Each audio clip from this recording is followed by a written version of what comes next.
So thank you very much. It's a pleasure to be back in Ireland. It's been a while, and I'm glad I'm here. This presentation worked in my lab. It even worked in Zurich on Monday. It didn't work this morning. So there'll be little excursions as we go along. Thank you, Helen, for inviting me. Thank you, Patrick, very much for this warm welcome today. And we proceed. This is another way of putting what Raleigh's point has been. We live in this kind of a world these days in my profession. And what I want to do today is to show you some of the things that we've been working on most recently at Stanford so that we can live at the bleeding edge. Stanford and Silicon Valley are the same proximity. One is the glove to the hand, or is it the hand to the glove? It's all the same thing. Everything I'm about to show you today has to do with serving Stanford faculty and students and visiting researchers better. And as it happens, there may be benefits to others, but our focus is on taking care of Stanford. This is a summary of the topics I intend to cover today. I very much believe that libraries that are 425 years old, as well as those of us who are roughly 125 years old, have responsibilities for the cultural patrimony that we preserve and make accessible for the long run of time. But we also have the responsibility of documenting the current state of affairs of our cultures. Very important process. And each of us in these great libraries of record have responsibilities for what we can reach, whether it's local or distant, because of local relationships or distant relationships.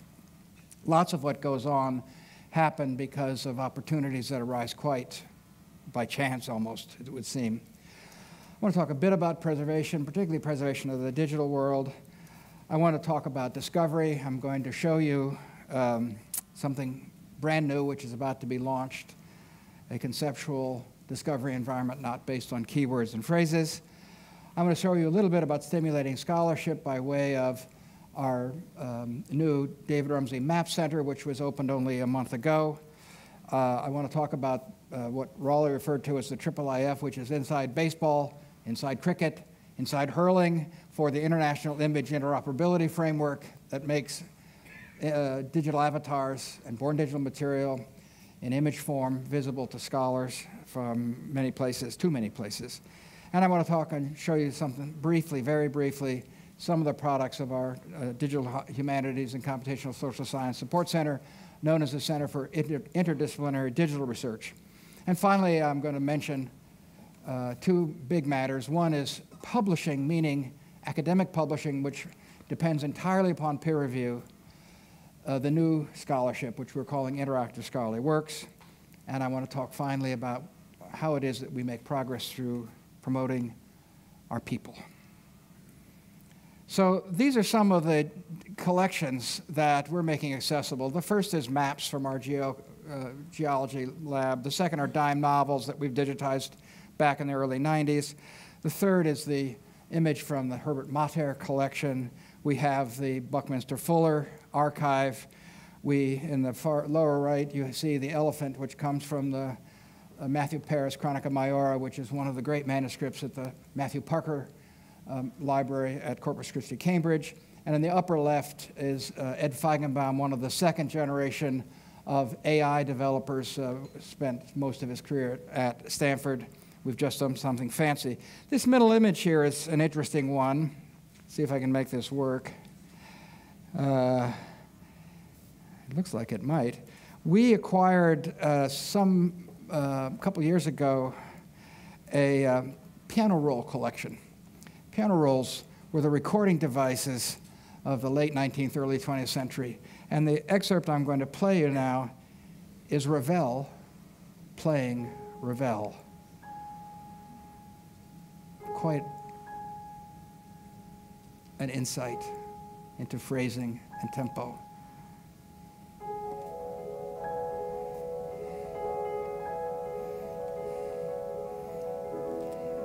So I'm going to stop this. We have almost 10,000 of these rolls. We have another 2,500 organ rolls. We have acquired the instruments on which they can be played, although one or two of the pianos are waiting to become antiques so we can import them from Australia, where the Dennis Condon collection was. It's now with us. It turns out that you can't import ivory on piano keys until they've been 100 years old, and we didn't want to take the ivy off the keys. So here are three approaches that we are using. The first two we've been developing and using for some little while. Locks and clocks. Locks is an acronym that stands for lots of copies keep stuff safe. Clocks is controlled locks. Locks has several manifestations, the largest of which is about 250 institutions worldwide that have self-healing nodes of a preservation network. Clocks has only 12, but clocks does not permit institutions to draw up the contents of the archives in their servers until and unless a publisher has gone toes up and we can, at the clock's board level, certify that it's now open content. Stanford Digital Repository is what I call managed care for bits and bytes. It's meant to cover a lot of the waterfront, and we use it for lots of purposes. I'll show you some of those purposes.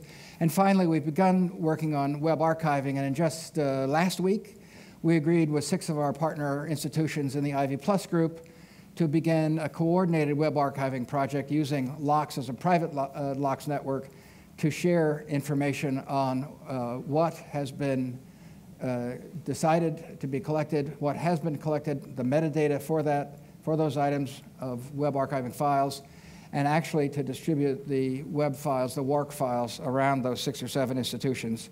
It's a prototype. So here's the LOCKSS shtick. You can go and read more about that at locks.stanford.edu.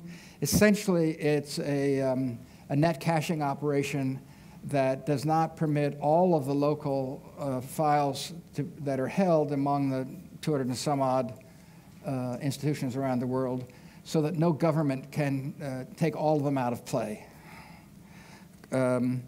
Clocks is the controlled one. It's essentially a smaller number of institutions, but it's a not-for-profit corporation in the US that has representatives from libraries and from publishers who agree to work on this very complex and difficult issue together.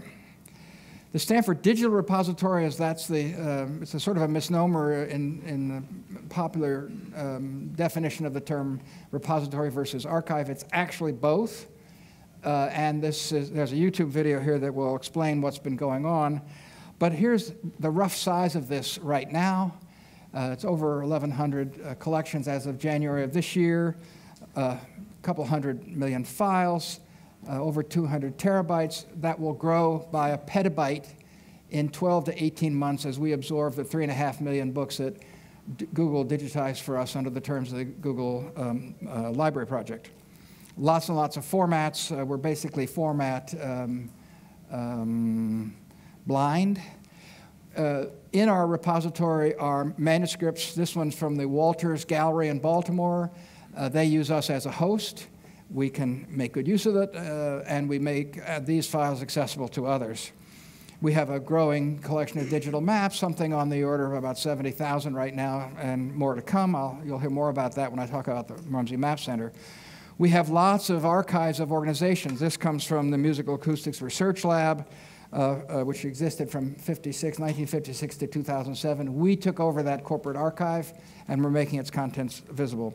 Of course, we have digital theses and digital workflows, so that beginning from the approval of a thesis by a committee for a candidate for an advanced degree, right through to authorization that the degree requirements have been met, and finally to the submission of the thesis to our digital repository, we've got a workflow.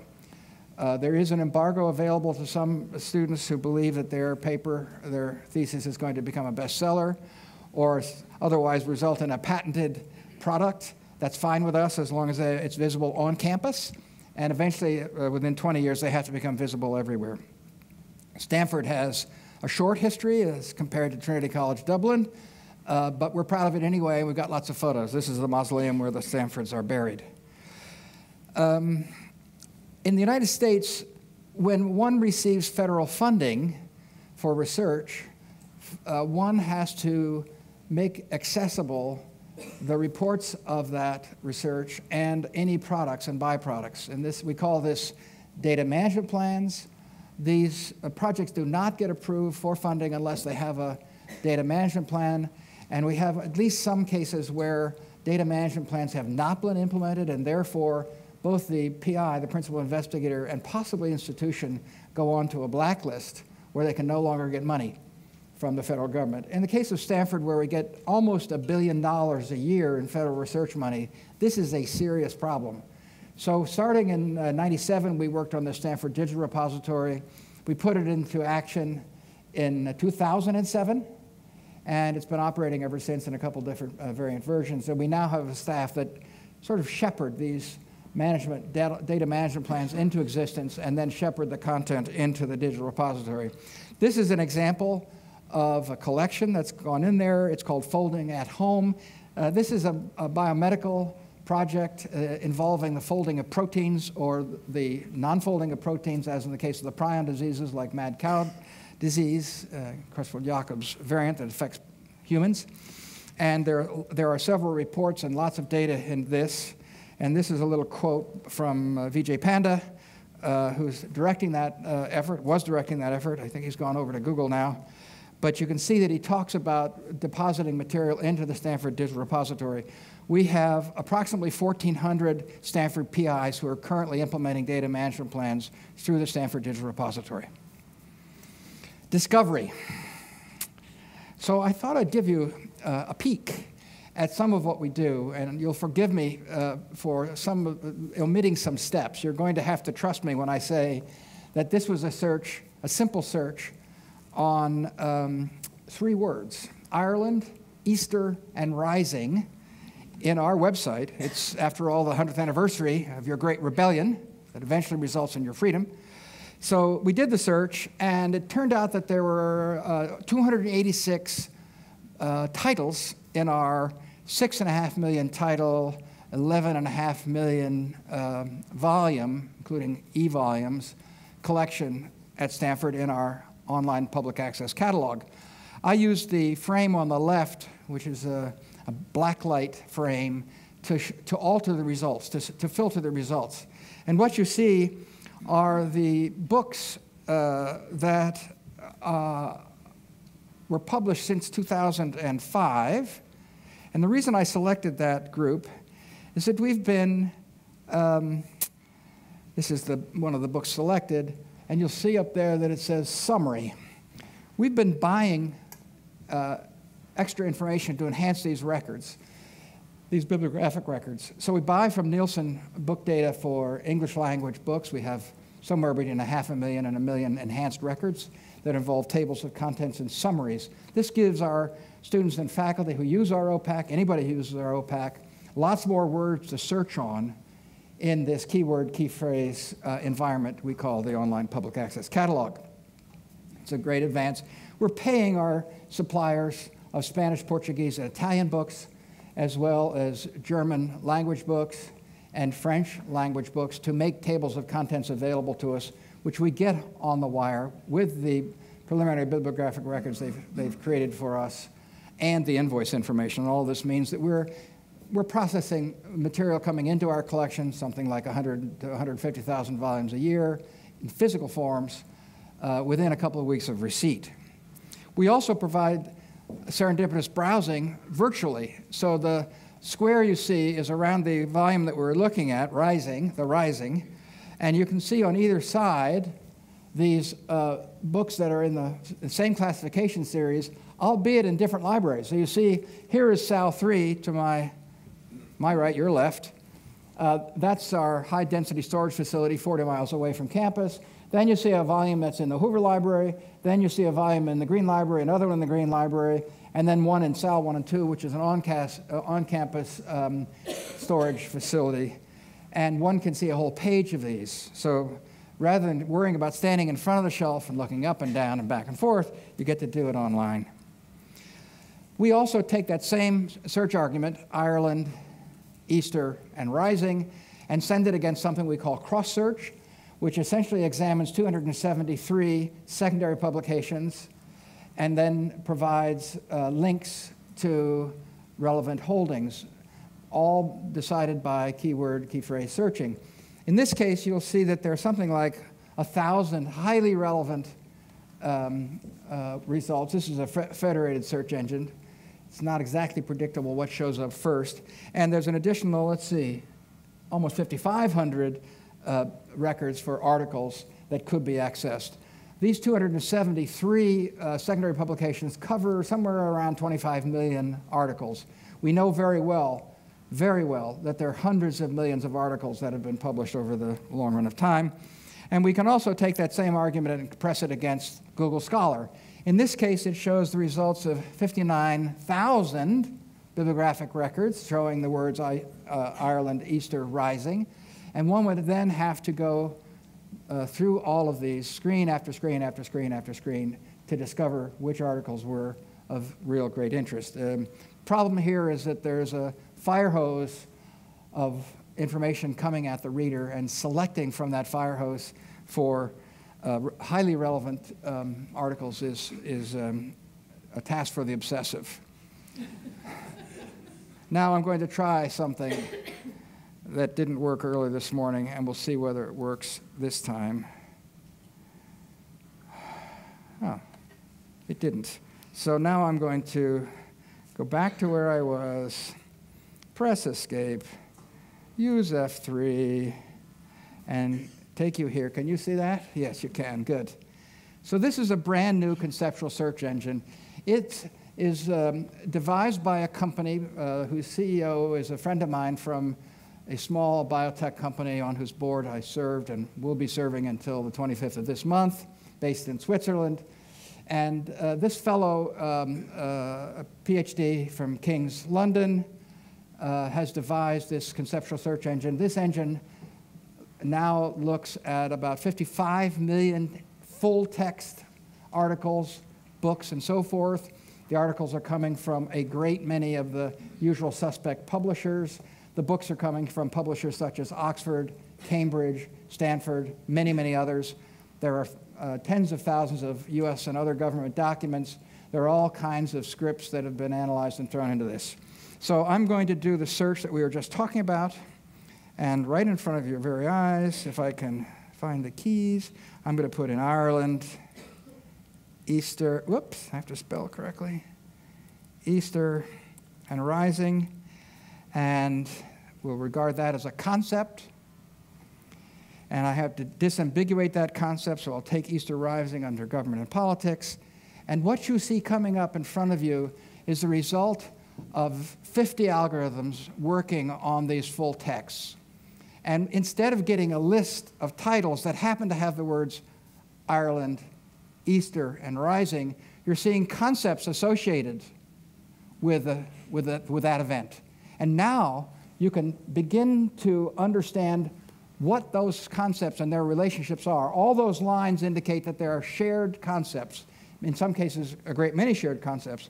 And if one was to be adventuresome, one would come over here to Michael Collins, one of my favorite Irish historical figures. What a complex man. And we can continue to compute on these blobs. And let's just say that we're interested in, here I go. Gotta bring this back to some level of visibility. I'm looking for a particular concept here.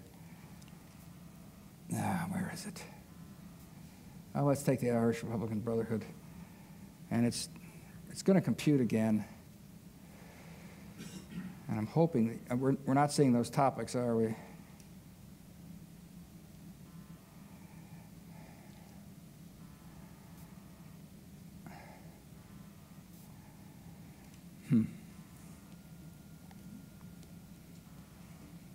And now I've made it completely disappear.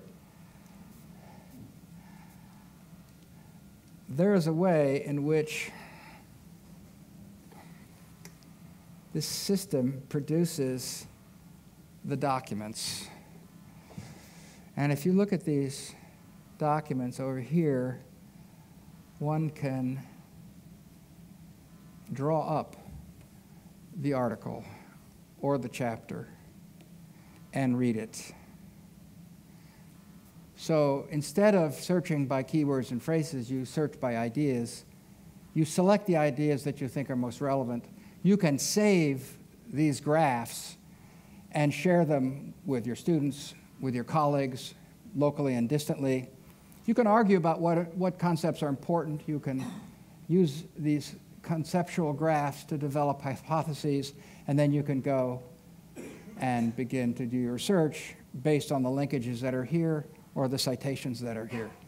We're aiming in this group, and I will say that this has been devised with the active engagement of many of my staff and myself. We're aiming to be at 200 million texts by 18 months from now. Already you can see some very fine results. So let me see if I can get back to my screen. I can't. There we are. Go to this. All right. And here we have another excursion. So this is an image, live, an actual photograph of the very big screen, which is not touch sensitive, but is an 8K screen, roughly 4 or 5 screens wide and 4 deep. And I'm going to play a little thing here that came up in Wired magazine. I have a mappish brain. There's something in my head. Whoa. Gets Hang on. When I look at maps. Wait. You can't see anything. We're going to see something. Get back here. Huh.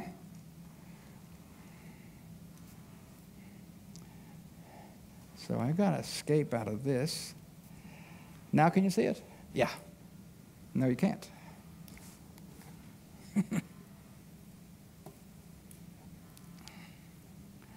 This is the peril of presenting on the fly.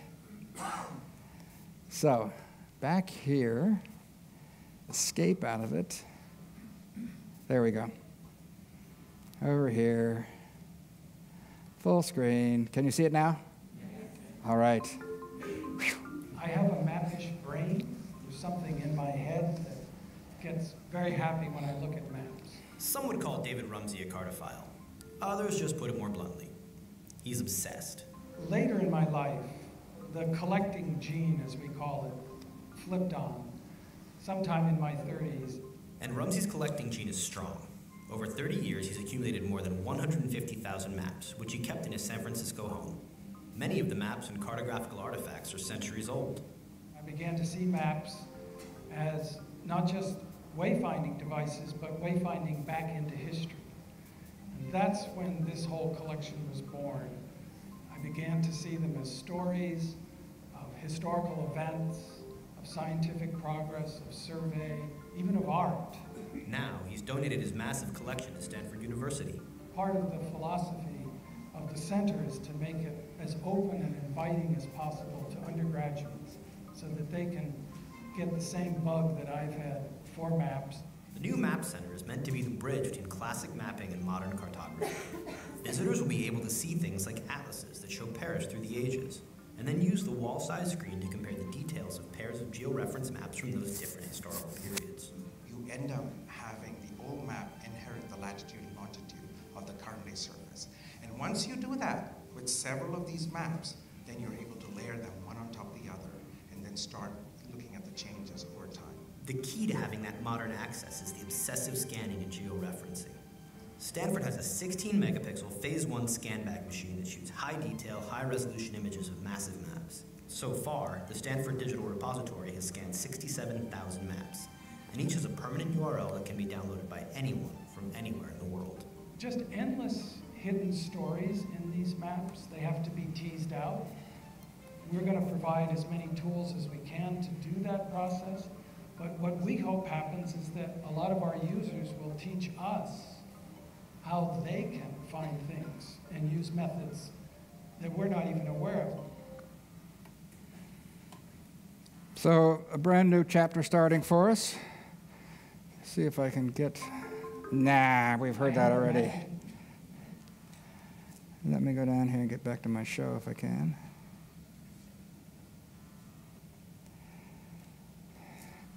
So in pursuing the notion of sharing, we have begun with about 10 and soon to be 25 institutional partners, something called Earthworks, which is a way of allowing faculty and students to go to geospatial data, including maps, using a map as a search tool, as well as using other kinds of search engines that allow this material to be viewed.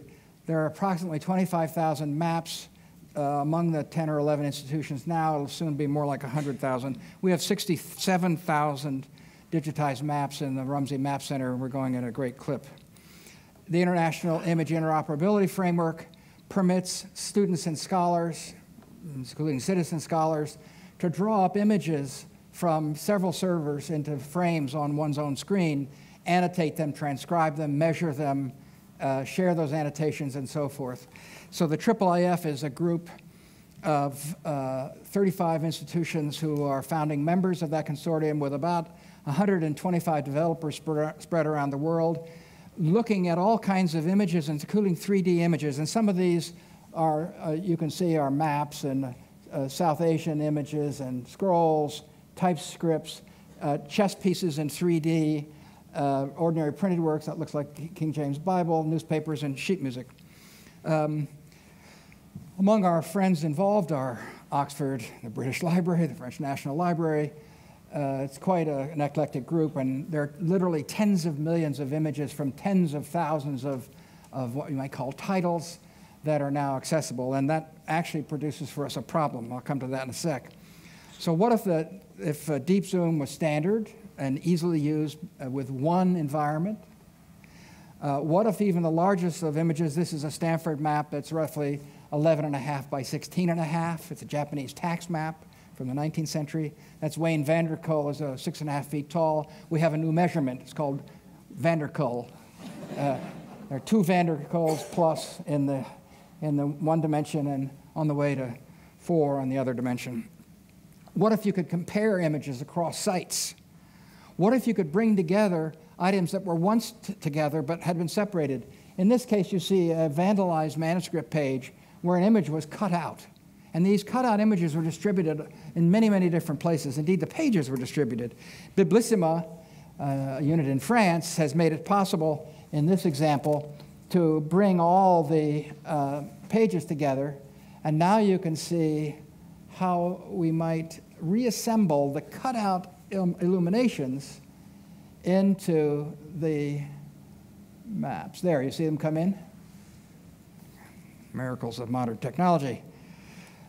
Despite differences in organization, geography, or technology. So we're assembling manuscripts that have been, in effect, dispatched to other places over the time. What if you could search within these texts and analyze them? This is an example of an overlay of a map of Scotland on, the UK, on a geospatial, it looks like a satellite map or just a regular topo.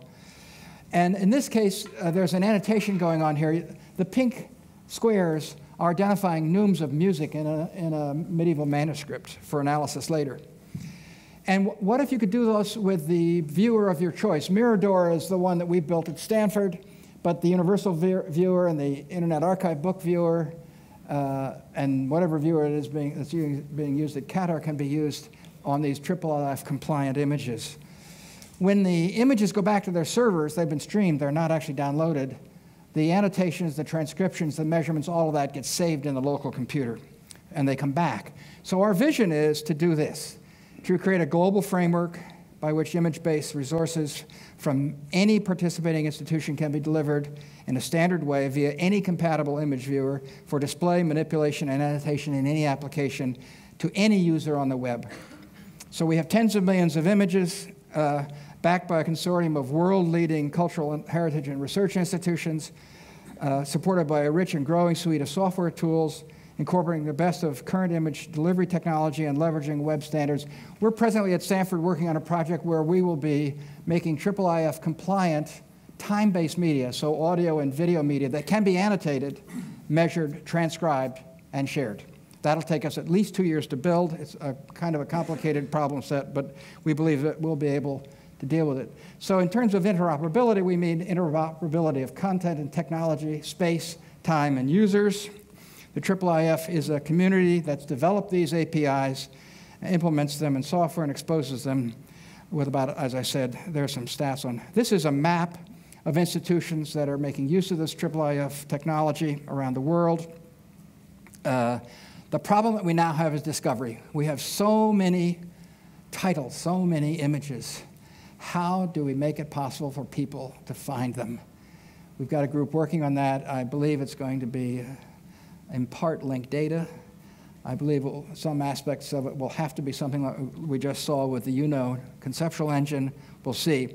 Here are the institutions that are leading IIIF and engaged with it. They're in that group. There are some commercial agencies that are going to provide support to institutions that don't have the technical prowess on board to either make use of it or to contribute to it. We're quite pleased by this. We're going to be adding, I think, something on the order of 30 more founding members in the course of this calendar year. Most of them will be museums of various kinds. This is a product called Orbis, which is something devised by Walter Scheidel with the support of my Center for Interdisciplinary Digital Research.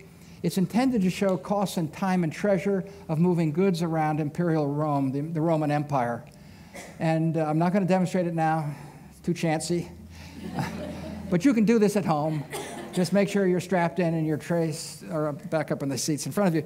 But basically, you can select seasons of the year, modes of transport, and discover what it would cost to move goods around in the currency of Rome, of course. Very interesting project, well worth the view. This was announced on this Monday. This is our first interactive scholarly work published by the Stanford University Press. We've got a fairly large grant from the Andrew W. Mellon Foundation to start this program of publishing. It's peer-reviewed. It's technically reviewed, and nothing gets published through the academic imprint of the Stanford University Press unless it's been peer-reviewed and not by Stanford profs. Enchanting the Desert refers to the views of a 19th century explorer named Peabody, Henry Peabody, of the Grand Canyon. And he did these wonderful photographs long before there were hordes of people moving around and the donkeys and all the rest of that. And to this has been added various new views, topo measurements, about 80 essays, lots of extra services that are interactive, so one can begin to view how people moved around in the 19th century in the Grand Canyon, how they move around now. There are geological survey results that are displayed and so forth. It's free, and the URL is enchantingthedesert, all one word, .com.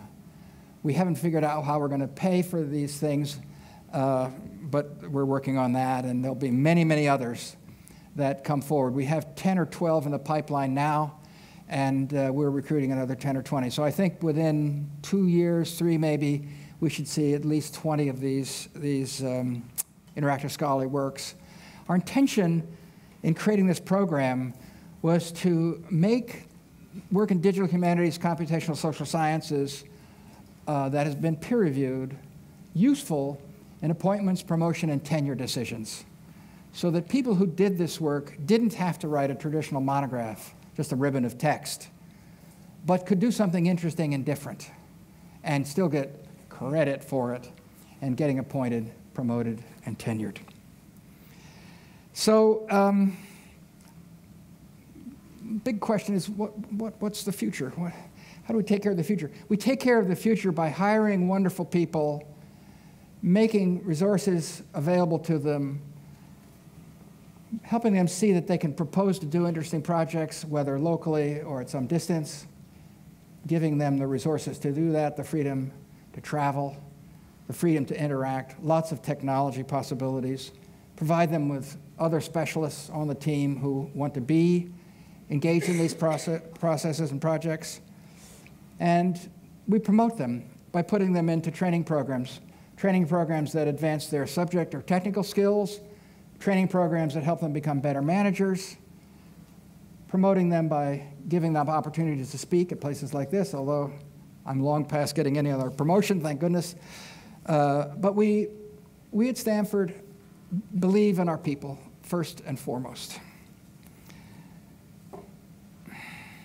This is an image of many of the 90 people on my staff of about 435 that were instrumental in making the David Rumsey Map Center come alive, a project that started in 2007, design work done in 2012, 2013, and then construction in the last couple of years.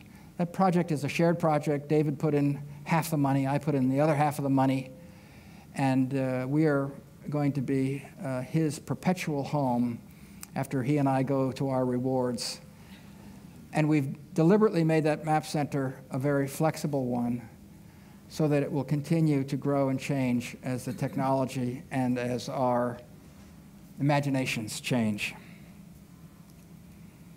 I think I've just made it.